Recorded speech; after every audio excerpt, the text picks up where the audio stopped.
This is the Valley Today.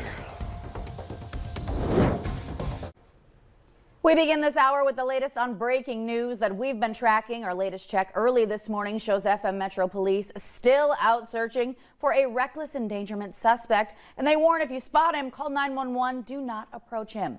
Here's who they're looking for. 22-year-old Tremaine Rainey is wanted for reckless endangerment, probation violations, and fleeing. Officers surrounded a South Fargo apartment building last night in hopes of catching him, but they later determined he had left that area before police arrived. Rainey is about 5'8", 180 pounds. Picture on your screen right now. Take a look. He has brown hair and brown eyes. Now again, call police if you have any information about him. It's all clear for most part on the roads around the region this morning that were pretty snowy and icy yesterday. We've also checked on your flights this morning. Everything in and out of Fargo and Grand Forks is now back on schedule. What a wild Thanksgiving wrap-up that was. It sure was for a lot of folks. And to give us the rest of our forecast here is meteorologist Lisa Green. We still have some things we need to watch out for, though. Good morning, Lisa. That's for sure. We're talking about some cold air that has been in place and some wind today. And then, of course, another storm system affecting us tomorrow on our first alert weather day. All on this first day of December, which also happens to be the first day of meteorological winter. We know that's a little different from the astronomical version when we have the solstice. And the reason why we refer to meteorological winter is because we already know this. We experience winter weather before the solstice happens. And so we need to account for that. And so it's during the period of December, January, and February, during that an easier time to keep records for and do those yearly comparisons. So again, today officially the first day of winter for those of us in the weather world. And it's feeling like it out there right now. Look at our temperatures. We are seeing numbers into the single digits and the teens. 15 degrees in Fargo. It's 18 in Grand Forks. The good news is these numbers have been rising since early this morning. We've had a south wind kicking in, and that's helping to warm us up. Now with that, there are some places getting a few flakes, a few flurries. Bemidji, one of them, reporting some snow showers there. Our wind chill in Bemidji is the same as our temperature because we don't have any wind in that area. But elsewhere where it's been picking up, you can see some of our wind chills are below zero, as low as 15 below in Langdon. So still feeling cold with that wind, even as those temperatures are starting to rise. Here's a look at your radar and satellite map. Mostly cloudy skies across the valley.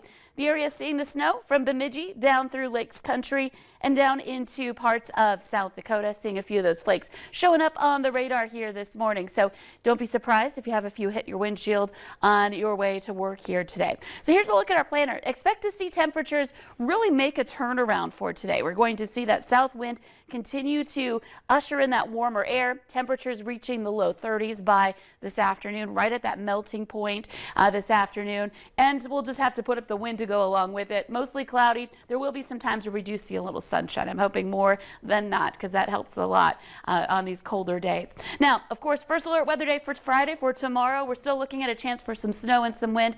Details on that to come in just a couple of minutes. A lot to go over, Lisa. Thank you. Fargo police want your help finding a missing woman who hasn't contacted family members in nearly 2 weeks now. 23-year-old Celicia Jewett may be driving a black BMW. Anyone with information is urged to call Fargo police or their local law enforcement. A North Dakota murder suspect asking a judge to drop the most serious charge against him, claiming there's not enough evidence to prove it. We're talking about 41-year-old Shannon Brandt. He's accused of hitting 18-year-old Kayler Ellingson with his SUV, killing him. It was after a political argument in McHenry, North Dakota earlier this year. Brandt is also charged with fleeing that scene. If the judge finds there's not enough probable cause for intentional murder of Ellingson, Brandt would be released from custody, but he could be recharged. Brandt's next hearing is now Tuesday in Foster County. Family members are confirming the names of 2 people killed in a Lisbon, North Dakota house fire. Firefighters found the bodies of John and Courtney Person while putting out the flames on November 18th. There's no word yet on the cause, but that home is a total loss. A GoFundMe account has been set up by the family to support the couple's daughter, and we have a link to it. It's available on valleynewslive.com. Some NDSU students are scratching their heads about what the school's reorganization plan is going to mean for them specifically. University officials are working to restructure the school, and the first steps could merge or eliminate some academic programs. Valley News Team's Nishay Taylor has that story. In October, NDSU President David Cook announced major budget cuts, citing a budget shortfall of $10.5 million. To cut costs, the university is considering decreasing the number of colleges and possibly cutting or merging some programs into others. Since it's a college, we're here to be educated, so cutting programs likely isn't a great way to save some money. Students are now questioning the possible impacts of the proposed plan. Just kind of curious for the most part. There could be a lot of different effects, especially depending on if they also cut down on how many people are working there in each of the different departments. Some students say the strategy may not be the best move. They're spending money left and right. They just built a new football complex. It feels a little odd to cut academic programs. President Cook says that there is opportunity to add more programs following the reorganization. He says the goal is to help the university stay attractive to future students and the workforce, but students worry this may not be the case. NDSU is a big engineering school, and they have a new nursing program and things like that, so depending on what ones they cut, it could really cut down on students that want to attend NDSU. NDSU has yet to determine which programs could be cut or merged. A comprehensive plan for the potential changes isn't expected until January. In Fargo, Nisha Taylor, Valley News Live.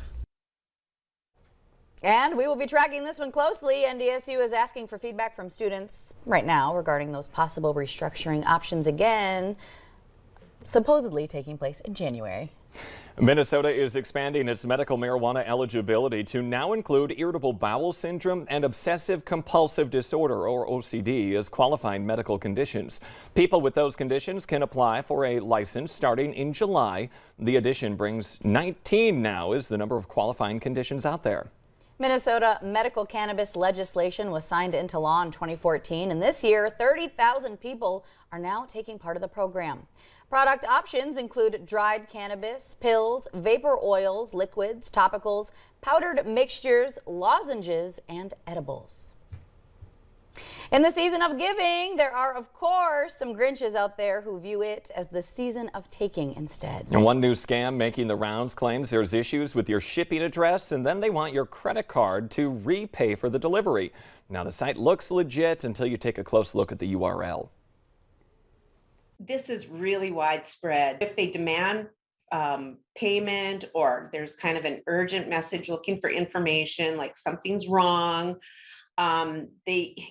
legitimate package delivers will not use these tactics. And precautions shouldn't stop just to online. To stop those porch pirates, police recommend sending packages to your business or have your neighbor hold on to them until you can pick them up. West Fargo is now ringing in the holiday season. Today, the annual Light Up the Night event is tonight from 5 to 7 at the POW MIA Plaza along Cheyenne Street. There will be carolers, crafts, and free refreshments to go along with lighting up that Christmas tree. The Golden Drive for Homeless Kids organization is also collecting winter gear at that event. The West Fargo Public Library is hosting its annual Mitten Tree Drive to collect winter gear for the kiddos. It starts today. It goes through January 6th. You can drop off new or like new child-sized mittens, gloves, sweatpants, boots, underwear, or coats at that library. Handmade mittens and gloves are also welcome.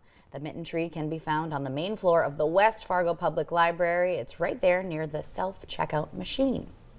So to come right here on the Valley today, a tragic reminder about kids and internet safety from a family that lost not one, not two, but 3 loved ones to catfishing.